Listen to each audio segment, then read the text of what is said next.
Turn off her mic. Now. The command snapped through the packed auditorium like a whip, silencing the rustle of note-taking and the soft hum of translation earpieces. The lights weren't even fully warmed up yet. The crowd of nearly 1,000 froze mid-applause. On stage, Jordan Peterson sat stiff-backed in a navy suit, his hand still slightly raised from cutting off the question. A long, unnatural silence filled the air. The reporter, still standing in the aisle, blinked.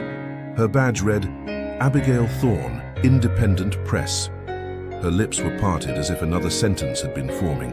The microphone in her hand dimmed with a quiet click. "This is not a place for political baiting," Peterson said, slow and sharp, "especially not at the expense of a country's dignity." Gasps rippled across the audience. Cameras rolled. A man in the front row tilted his phone to get a better angle.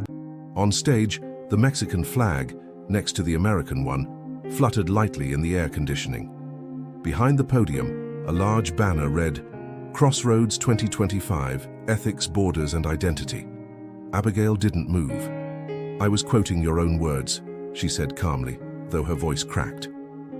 "Are you saying it's humiliating to reflect what you've publicly... You're misrepresenting my stance, and your framing is disgraceful." Another wave of murmurs. A few people clapped, unsure if it was in support or out of sheer discomfort. Abigail's jaw tightened, but she didn't speak again. She scanned the room, her eyes pausing on a section near the back. Journalists, maybe, or embassy reps. Security approached her slowly, as if trying not to add fuel to a fire they didn't fully understand. Peterson turned to the panel seated beside him. "We will not let sensationalism dictate the narrative. Dr. Garcia, please, go ahead." But no one was listening. The story had already begun, and it wasn't the one outlined on the conference agenda. By the time Abigail stepped into the corridor, followed by two staff members with awkward smiles, Twitter was on fire. A clip of the moment, cropped to just 10 seconds, had already gone viral in English and Spanish. In the hallway, the hotel carpet muffled her steps as she walked briskly, gripping her phone. The messages were already coming in. One said, "What the hell just happened?" Another, "You just got cancelled by Peterson and praised by Latino TikTok in the same minute." Her fingers hovered over the screen. Was this what she'd planned? Not exactly. But the line she quoted, that was real. His words, months ago, on a Canadian podcast, about Mexico, about cultural decay. She hadn't twisted it. Still, the pit in her stomach was growing. Downstairs, a news van was pulling up. Somewhere people were already picking sides, and in a quiet corner of the press area, a Mexican graduate student was frantically uploading a subtitled version of the clip, whispering, "They need to see this back home." The hotel lobby buzzed like a beehive under threat. Abigail sat on the edge of a plush couch, scrolling through the explosion of reactions. Some called her brave. Others branded her manipulative. Screens above the bar looped the clip, switching between English-language news and Mexican broadcasts, translating the moment with bold yellow subtitles. She could hear snippets of conversations, some supportive, some accusing her of staging the question for clout. Across the room, a young woman approached cautiously, clutching a press pass. "Are you Abigail?" Abigail looked up, nodding. "I'm Camila Rios from El Horizonte. I saw what happened." She hesitated. "I think it matters." Abigail motioned for her to sit. "You're not the only one shaken," Camila said, voice low. "He dismissed your question, yes, but also us, like it was offensive to even bring Mexico into the conversation." Abigail sighed. "I didn't expect him to erupt like that. Maybe not, but the question was fair." "I quoted him," Abigail replied, "word for word. From his podcast last November, Mexico suffers from cultural rot that makes progress nearly impossible. That's what he said. So I asked if those views influenced his opposition to immigration from the South. That's it." Camilla nodded. "They're already spinning it differently." She slid her phone across the table. A headline from a conservative US outlet screamed, "Peterson silences gotcha journalist at Integrity Forum." Another from a Mexican tabloid read, "Peterson odia a Mexico?" "Great," Abigail muttered. We've both become memes. Camila hesitated. Can I be honest? Please. We don't expect Americans to defend us, she said quietly. So when you did, even if it was messy, it meant something. Abigail swallowed the lump in her throat. I didn't do it for Mexico. I did it because people like Peterson shape policy, and if he holds contempt for a nation, for a people, that needs to be exposed. Even if he's subtle about it. But he wasn't subtle, Camila said. He was angry, defensive, that's why it matters. Just then, a tall man in a conference badge approached. His blazer bore a name tag, Stephen Lorne, Ethics Committee. Ms. Thorne, he said with forced calm, we'd like to de-escalate the media situation. We're asking that you refrain from further press interactions until the panel concludes. A statement will be issued shortly. So, I'm gagged now? Abigail asked, voice sharp. No, just a temporary pause. For optics. For whose optics? Stephen didn't answer. He simply gestured toward the elevator. We've arranged a private space for you to wait, if you'd prefer to stay on site. Camila leaned toward her, whispering, they're not trying to calm it down. They're trying to bury it. Abigail stood, pulse rising. Her eyes scanned the room. Across the lobby, a Mexican father held his daughter's hand as they passed by, the little girl looking curiously at one of the TVs. She caught Abigail's eye. Smiled. Abigail turned to Stephen. Tell Dr. Peterson I'll be submitting a full write-up, she said, and I won't be waiting quietly in some hotel room. The cafe on 5th and L, 2 blocks from the conference center, was bustling with students, locals, and a few tired reporters. Abigail hunched over her laptop at a corner table, earbuds in, typing furiously. Her fingers moved with practiced urgency, but her mind reeled. Camila had sent her a voice message an hour earlier. Check the clip Peterson's team just posted. They edited out your full question. It looks like you ambushed him. Abigail had watched it 3 times. In the edited version, her quote had been sliced in half. The framing now made it seem like she'd accused Peterson directly of racism, without context. No mention of the podcast, no setup, no nuance. Just a confrontational soundbite and his stern rebuttal. She didn't recognize herself in the video. Classic control the narrative move, she muttered. Her phone buzzed. A text from her editor back in New York. Need clarification. Were you trying to go viral? HQ is nervous. She didn't reply. Not yet. Someone cleared their throat. Abigail looked up. A man, early 30s, disheveled hair, Latin American features, media badge around his neck, stood holding a coffee. Mind if I sit? She hesitated, then nodded. I'm Javier. I work freelance for La Opinion, mostly immigration and border politics. I've read your stuff, Abigail said. You interviewed that family in Matamoros, right? He looked surprised. Yeah, that was me. He sat, lowered his voice. I have a source inside Peterson's team. They plan to confront someone from the press today, just not necessarily you. Her eyes narrowed. What do you mean, planned? They knew backlash was building from the Mexican community about his comments last year. The backlash was quiet, academic. He needed a public moment to set the record straight, to play victim, reposition himself. You gave them the perfect clip. Abigail stared at him, her heart thudding. I didn't walk in planning to fight, she said. I was just doing my job. I believe you. But the moment became something else. Javier took out his phone and played another clip, this one from a leaked behind-the-scenes recording. A staffer was heard saying, if we can get a reporter to step out of line, we show strength, control the optics. Abigail leaned back, stunned. They baited the press. Not all of it, just anyone who might challenge the narrative. He paused. Especially if that narrative involves Mexico. They don't like to be called out on that, she exhaled. This isn't about me anymore. Javier nodded. It never was. Outside, 2 teen girls walked by wearing Mexican flags as shawls. One of them was filming a TikTok with a voiceover. He called us rot? Let's talk about resilience. Abigail watched them. the weight in her chest replaced with something else, urgency maybe, or fire. She turned her laptop toward Javier. I'm writing a full expose. I need sources, records, transcripts, everything. I've got you, he said. Let's blow this open. By midnight, Abigail's hotel room was a command center. Laptop open, phones charging, sticky notes scattered across the desk, quotes, links, timelines. Camilla was on FaceTime sitting cross-legged in her dorm room in Mexico City, helping fact-check the podcast transcript line by line. You're right, Camilla said, highlighting the text on a shared document. Cultural rot is exactly what he said. No edits, no paraphrasing. The context was even worse. Good, Abigail muttered, eyes bleary but sharp.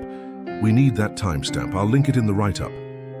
Javier had sent over screenshots of internal emails from someone inside Peterson's PR team. One email dated 2 days before the conference included bullet points. Prepare for hostile press question. Deflect with moral authority. Recenter conversation on Western values. The implication was clear. They were waiting for a spark. They just didn't expect it to come from someone like Abigail, a mid-level freelancer, not backed by a major network, and not afraid to touch the Mexico issue.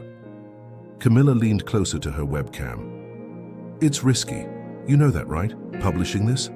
I do, Abigail said. But what's riskier is letting this blow over like nothing happened.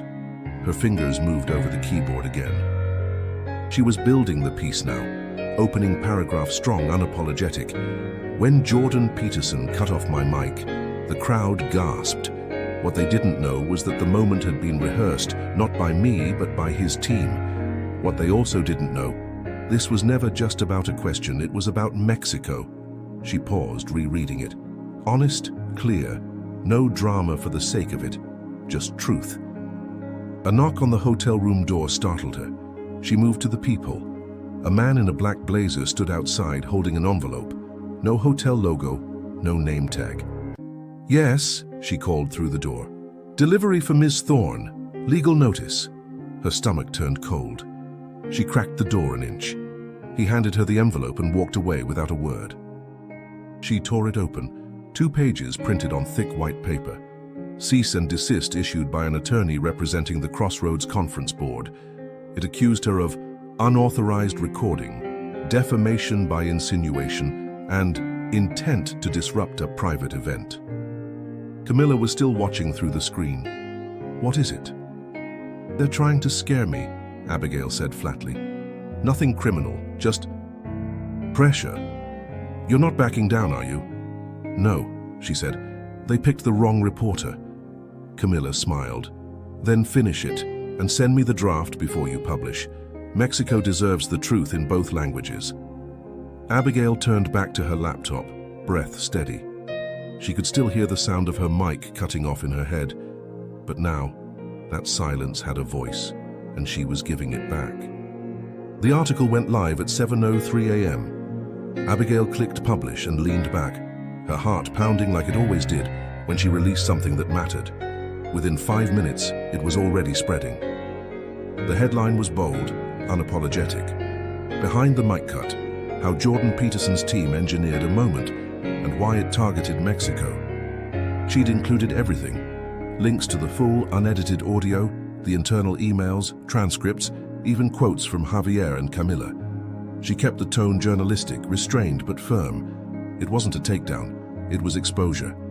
By 7:30, her inbox was full. Some messages thanked her, others threatened her. Her editor texted, "I wish you'd warned us, but damn, it's powerful." A second text followed. "We're getting legal threats. Just a heads up." She replied with one word, expected. Javier called her next. "It's already trending in Mexico.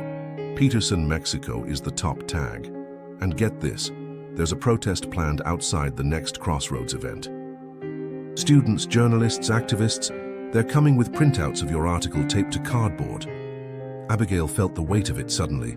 She hadn't just cracked a story, she'd cracked something open. "Any word from Peterson's side?" she asked. "Not yet, but his fan base is mobilizing. Some are saying you doctored the footage." "I released the full recording," she said. Truth doesn't always matter to people who need a villain. That line stuck with her. It echoed in her head even as she walked into the hotel lobby for breakfast and felt the shift in how people looked at her. Some nodded subtly, others turned away.